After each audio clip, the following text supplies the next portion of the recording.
ছাত্ৰ-ছাত্ৰীসকল তোমালোকক মোৰ চেনেললৈ স্বাগতম জনাইছোঁ। আজি তোমালোকৰ বাবে মই লৈ আহিছোঁ BA ফাৰ্ষ্ট চেমৰ শিক্ষা নীতি এডুকেশ্যন পেপাৰখনৰ পাঠ্যক্ৰম নামৰ পাঠটিৰ কেইটামান গুৰুত্বপূৰ্ণ প্ৰশ্ন উত্তৰ।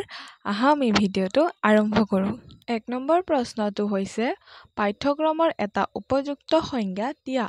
উত্তৰটি হ'ল প্ৰাথমিক শিক্ষা আয়োগৰ মতে পাঠ্যক্ৰমসমূহ কিছুমান জ্ঞানমূলক বিষয়ৰ গ্ৰন্থৰ সমষ্টিকে নুবুজায়। বিদ্যালয়, শ্ৰেণীকোঠা, গ্ৰন্থাগাৰ, পৰীক্ষাগাৰ, খেলপথাৰ আৰু শিক্ষকৰ সান্নিধ্যৰ দ্বাৰা ছাত্ৰ-ছাত্ৰীসকলে আহৰণ কৰা অভিজ্ঞতা আৰু জ্ঞানৰ সমন্বয়ক পাঠ্যক্ৰম বোলে।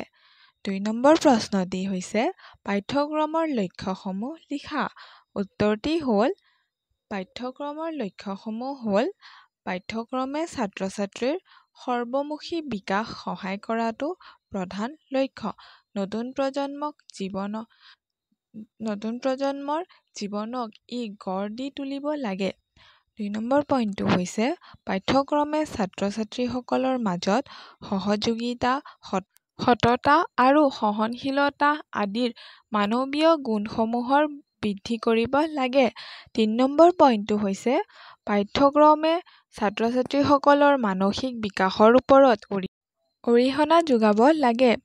৪ নম্বৰ পইণ্টটো হৈছে পাঠ্যক্ৰমৰ সহায়ত সমাজৰ পুৰণি ঐতিহ্য, সাংস্কৃতিক সফলতা আদিসমূহ নৱপ্ৰজন্মৰ ওচৰত দাঙি ধৰিব লাগে।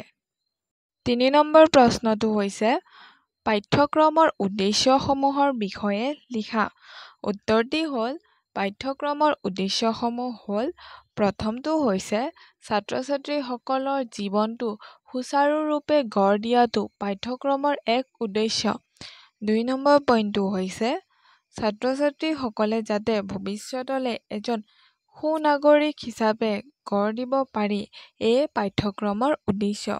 ৩ নম্বৰ পইণ্টটো হৈছে পাঠ্যক্ৰমৰ জৰিয়তে ছাত্ৰ-ছাত্ৰীসকলক যাতে স্বাৱলম্বী হিচাপে গঢ়ি তুলিব পাৰি এয়ে পাঠ্যক্ৰমৰ উদ্দেশ্য। ৪ নম্বৰ পইণ্টটো হৈছে বিজ্ঞান আৰু প্ৰযুক্তিৰ লগত খাপ খাব পৰাকৈ পাঠ্যক্ৰমৰ উদ্দেশ্য। ধন্যবাদ।